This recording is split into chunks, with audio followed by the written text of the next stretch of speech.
是宇哥。今天呢，我们来讲藏传佛教密宗双修法门。那密宗双修法门呢，是源自于藏传佛教的密宗啊。密宗是看重师徒传承和仪式的，包括秘密的仪式、咒语啊、冥想、瑜伽。在正统的修行中呢，需要修行20年显宗，且获得格西学位呢，才有资格进行密宗的双修。在双修的过程中呢，有淫欲啊，你就会下地狱。巧合的是呢，有一名叫做扎西的少女啊，在密宗双修灌顶之后呢，居然极乐致死。这到底是怎么回事呢？让我们进入今天的故事啊，密宗双修。佛教密宗呢，主要是扎根在西藏地区啊，不同于其他的宗派，其教义理论呢不对外公开，只在僧众之间传播，所以被称为秘密之宗。那除此之外呢，密宗也不遵守佛教的禁欲清规，他们追求男女双修。追捧一宗特殊的佛像，叫欢喜佛。那欢喜佛是佛教中的爱神啊，主管佛教3界28天中的欲界诸天，其形象为赤裸的身体的男女二佛交合相拥。在佛教中呢，男身代表佛法，女身代表智慧，男女双身呢，代表着法界智慧无穷。而欢喜佛除了有这层含义以外呢，还有男女交媾的意思。佛教密宗中的无上瑜伽部呢，隐藏着一种神秘莫测的男女双修秘法，这被视为是所有修行者终极追求的最高境界。通过佛法与智慧的双修呢，达到寄生成佛的境界。那这种神秘的双修术呢，在《石龙金刚序》中就认为呢，男女双修达到高潮的时候啊，原本细节的脉轮呢就会暂时松开，气就会进入中脉，红白点呢就会在中脉融合为一。这个时候呢，修行者就会处于一种大极乐的状态。在这个大极乐状态下进行观想禅修呢，就可以很容易的进入一种心定如水的高级境界了，并有可能朝着大彻大悟的方向迈进一大步。这就是所谓的男女和合之大定的一种现象。而密宗视灌顶为最高的庄严了，最神圣的仪式，所以未受灌顶者是不能够修密法和阅读密宗宝典的，否则你不仅得不到成就，在死后呢还一定会去地狱的。一个普通的瑜伽士呢，从入密门到修炼最高密法无上瑜伽密，要按次序进行多次灌顶，所以灌顶呢就是密宗必须举行的一种仪式了。而所谓的灌顶呢，就是男女之间一定要交媾，其过程呢就是修密弟子呢找一个不能够超过20岁的处女，且一定要貌美，因为只有在处女的莲花里才能够取出红珠嘛。然后再将这个少女引用到帐幔包围的一种密室当中，把她的身体呢来献给上师，此女呢就被叫做明妃，也就是佛母了。而选择明妃的要求是极高的呀，其中对于女性相貌的挑选，甚至是器官呢，都有极其详细的要求。被选中的明妃呢，是由上师加持金刚莲花，也就是在男女身的器官的部位呢，帮助你加持，然后上师会携明妃进入屏障之内，行男女和合之大定。那弟子在屏障外遮目跪后，这个时候呢就叫做密灌顶了。那接下来呢，上师交合完成之后呢，会携带明妃到帐幕前，以大拇指和无名指呢取出摩尼宝，也就是自己的体液呢，置于弟子的口中，同时要念诵金刚曼经。弟子要诵译为希望有大安乐的咒语，然后呢必须把这个上师的摩尼宝给咽下去。而明妃呢，从刚才的入定起呢，就赤身裸体不可以穿衣服，于莲花之中取出红珠，同样置于弟子的口中，也要咽下。之后呢，弟子会去掉这个遮目布，上师呢就会将明妃呢交给弟子手中，并教训到说诸佛为此证，我将依受汝，就是告诫弟子呢，遵从密修的仪轨不得追求世俗淫欲，否则呢不成正果会打入地狱的。然后弟子呢与明妃再度修和合之大定。在修行的高阶灌顶之中呢，弟子要想象自己变成了上师的菩提水，而进入佛母，也就是明妃的体内，然后自我破碎，与历代上师的意识呢结合成一个新我。如果能够成功冥想整个过程的话呢，即是灌顶成功了，即生成佛，即会得到上师的能量。其实双修的理论呢是依据有2个，一个就是6字真言，另外一个就是无上瑜伽序。那6字真言呢，就是 Mani Padme Hum， 其中的 Mani 呢意为珍宝，和英文里的 money 呢是同根词，可以象征男性的生殖器，而 Padme 呢意思就是莲花，象征女性的生殖器。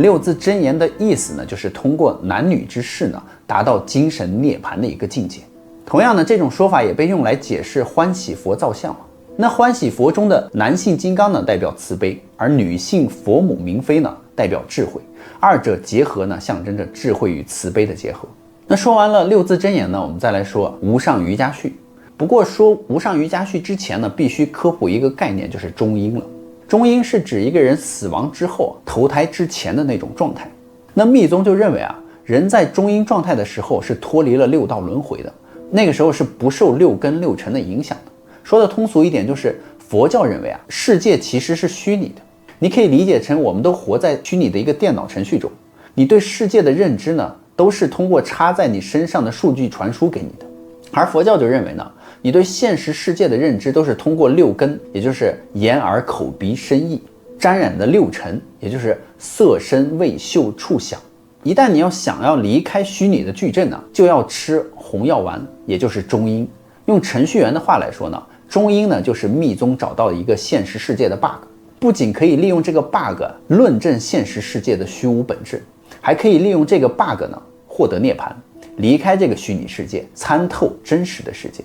那说完了中阴呢，我们就可以进入正题来说无上瑜伽序了。知道了中阴是世界上的 bug 呢，可是按照上面的定义呢，只有人死了我们才会进入中阴嘛。那活人要怎么研究中阴呢？密宗给出的答案就是中阴就位于死亡和生育，也就是生门之间。活人想要研究中阴可以通过研究死亡和生育入手。那双修呢，就是研究生育的方式而双修本来就是密宗无上的瑜伽乘的修行方式双修在佛教的术语里面，正式的名称应该叫做无上瑜伽或者是事业手印。什么欢喜禅和和合大法呢，都是民间的俗名嘛。无上瑜伽序呢，就是讲解无上瑜伽的至高经典。同样呢，密宗里还有研究死亡的方式，那就是白骨观。修白骨观的僧人呢，要去坟地里修行，观察尸体腐烂的全过程，从而渗透生死无常以及涅槃寂静的一个真谛。那西藏有很多寺院里都挂骷髅，还有一些人骨法器呢，都是白骨观的一种产物。那关于这个修白骨观的事情呢，如果大家感兴趣的话，我们之后可以专门做一期给大家讲解。密宗这种思想呢，对于东亚地区的文化影响是很大的。我们举两个例子一个就是古典名著《红楼梦》。在《红楼梦》里面，贾瑞被凤姐戏耍的得了相思病嘛，那赖头和尚呢就给贾瑞治病，他就给贾瑞风月宝剑。那风月宝剑的反面呢就是骷髅，正面是美女。其实赖头和尚在教这个贾瑞练习无上瑜伽。不过用佛门的术语来说呢，这个贾瑞的根基比较浅，练功就走火入魔死了。还有一个呢，就是日本的九相图了。九相图是一种绘制尸体腐烂全过程的一个浮世绘，因为佛经中就把尸体腐烂的过程分为9步嘛，故名九相图。有些社会名流信奉密宗呢，也要修白骨观，可能就是因为这些人的社会地位很高，不方便去坟地修嘛，所以呢，就有画家投其所好来绘制九相图，可以让这些社会名流挂在家里面观摩，也就是尸体腐烂的9个过程。那按照《红楼梦》里的说法呢，如果看了风月宝剑的正面，就必须看反面，平衡一下，否则呢，人就会走火入魔。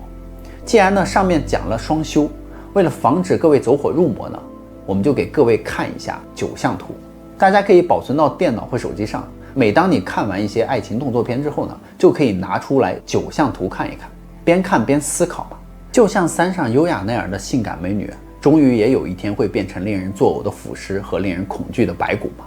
你也许会瞬间就戒色了呢。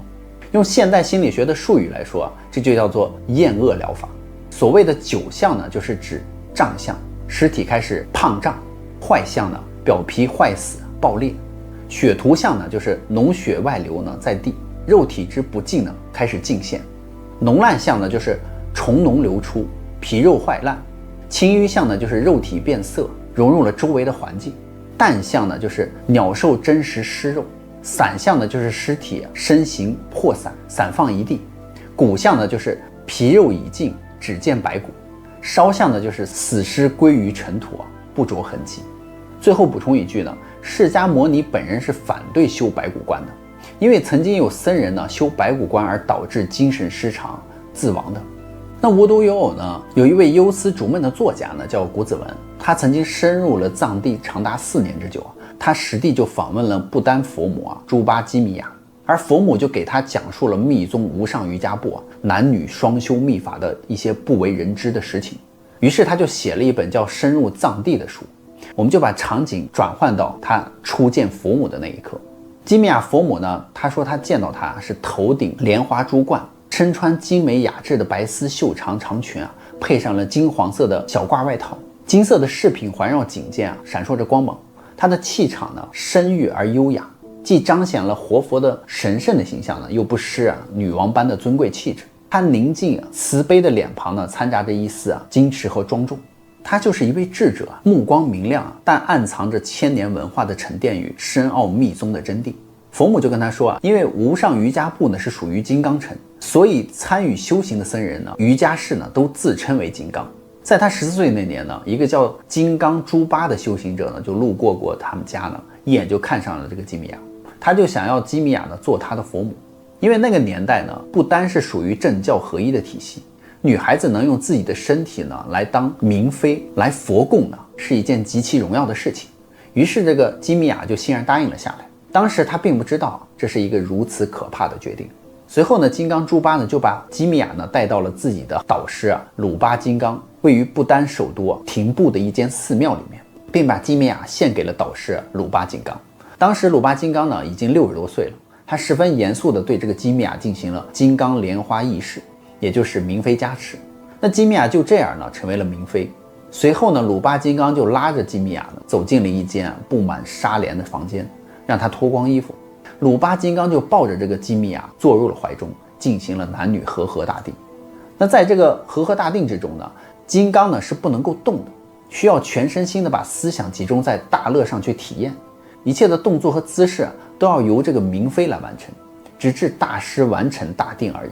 那明妃要像欢喜佛画像上一样呢，双手呢吊在金刚的脖子上，张开双腿腰部用力的扭动。佛母说当明妃呢是件不容易的事情。在道广论中呢就规定明妃要懂得30多种和合大定的动作。当这个明妃礼毕之后呢，弟子也要和明妃进去修持和合之大定。弟子一面入定体验大乐呢，导师还要必须在一旁指导，直到导师满意认为了合乎义理为止。从此呢，这个小基米亚就成为了猪八的明妃。此后呢，他的全名就改名叫猪八基米亚佛母。当时的猪八金刚呢40岁，而基米亚呢只有14岁。40多岁的密宗僧人呢，其实大多都练成了气功，金枪不倒嘛。大定的时间呢是非常长的。在此之后呢，漫长的月空双运修持之中呢，年轻的基米亚总是精疲力尽。而佛母就说根据我当时的体验呢，年轻的明妃根本就不存在空观的可能性，也就是在和合大定的过程中呢，这个明妃还需要去空观想象。佛母就说明妃上了和合之后呢，其任务主要是结合金刚而产生大乐嘛，规定臀部要旋转，腰部要扭动，如何强力的推进等等。而明妃呢都是未成年的小姑娘数十分钟之后基本上都累得汗流浃背了，哪还有什么情绪去空观什么祖尊大神光辉形象等等。他说只有猪八在每次大定之后呢，总是跟他说看见了佛祖和菩萨。通常情况下呢，这些未经世事的少女呢，都只是普通的女孩子，根本就没有什么修为嘛。一般的上师呢，都已经练就了一身的气功，也都明白如何观想。所以从根本上来说呢，这种修行的方式只是利益于金刚上师。那对于女性来说她们就跟工具一样。正如少女扎西呢，即便她是一个女活佛15岁便熟读了所有经文，也练就了着火。着火呢，就是利用类似于气功的原理苦修苦练，以达到御寒饥饿和寒冷之功用嘛。其修行的原理呢，就是转性热为火，转火呢为光，为摩尼珠，这样一个修行的脉络呢。所以着火定的有成者呢，皆不怕冷，也就有了修为的基础了。可是他在被灌顶之后呢，仍然没有办法去如法观空，甚至感觉到了自己的身体慢慢被掏空了。多次之后呢，最终呢到达极乐死去。更何况呢，一些普通的未成年少女了嘛。那在基米亚16岁到19岁的时候她分别生了一儿一女。在基米亚生完2胎之后呢，猪八就又找了一个新的佛母来服侍她。自此呢，基米亚就再也没有机会修持月空双运了。他说到这个猪八金刚代替了鲁巴金刚为止呢，就已经有超过8个正式命名的佛母为他服务了。而猪八呢，也会教授基米亚佛学的经典以及文化知识。在他35岁的时候呢，他就去孟买读书，学了一个社会学系，也学习了英文。后来他2个子女呢，也分别去上了大学。而其他的佛母呢，就不一定有基米亚这么幸运。那么至于修这个乐空双运呢，真的是能寄生成佛吗？对此呢，基米亚佛母就说猪八活了64岁，当他去世的时候呢，自己还在孟买读书。据别人所说，他断气的时候呢，天上是有万道霞光的，应该是成佛了吧。而对于自己作为佛母的一生呢，基米亚这样评价道说起初他觉得这是一种无私的奉献，后来才明白呢，自己是在被当成一种工具了。由于受到了比较良好的教育呢，这个基米亚佛母就深刻认识到了双修这件事情对于女性的不公平和摧残了。所以后来呢，他就从孟买的社会学系毕业，回到不丹后，正逢这个多尔吉国王民主的政治改革，他便向这个国王写了一封很长的奏请，希望终止密修和合大定。在60年代末呢，国王正式就宣布和合大定为非法。此后呢，金刚们就不敢公开的四处寻找貌美的少女了。可双修的事情呢，依然还有，只不过呢，进行得更加的黑暗和秘密罢了。我们都知道根据释迦牟尼的教义，主张的是禁欲的，所以这种双修的秘法显然是有违佛制的。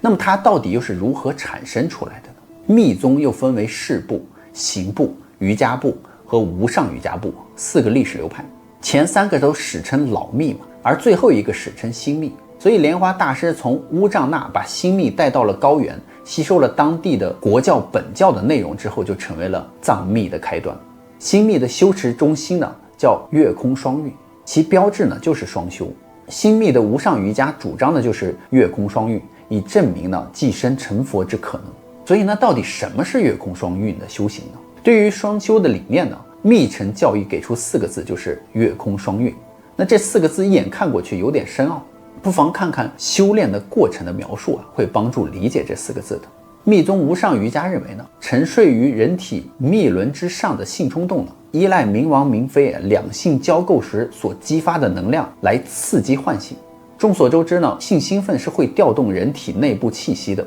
在两性交媾的过程中达到性兴奋时呢，内心深处的真精、真火、意念以及全身的真气皆往下走，凝聚于肚脐之下左脉、中脉、右脉相会处的脉结。那性会激发正能量的觉醒，中脉上升直达头顶。这个时候呢，3脉相通，修行者立刻就会感悟到大喜悦的一个境界，生理与心理就会发生极大的变化，称之为天人合一。从运动学的角度上来讲呢，这个时候双修的双方身体的气息、心理呢都调整到了极佳的一个状态，全身的腺体神经系统以及生理机能呢都达到了最好的平衡，内心平静，无欲无求，物我两忘。所以金刚顶经这里的欲呢是指情欲、性欲，染呢则是指色染，而男既是男女交媾嘛，那大悦呢则是指男女交合大定，所指就是能断一切忘惑的定，就是指当时的在密教教义里有所参悟的一种心理体验。这个时候呢，性力呢就有了神秘的调节驯服的概念了。过程大概就是先是一招抛砖引玉，用性欲来调教降服阻碍修法的一个魔障，然后通过这种以欲治欲的形式呢，将修法者呢引渡到自性境的一个高级境界之中。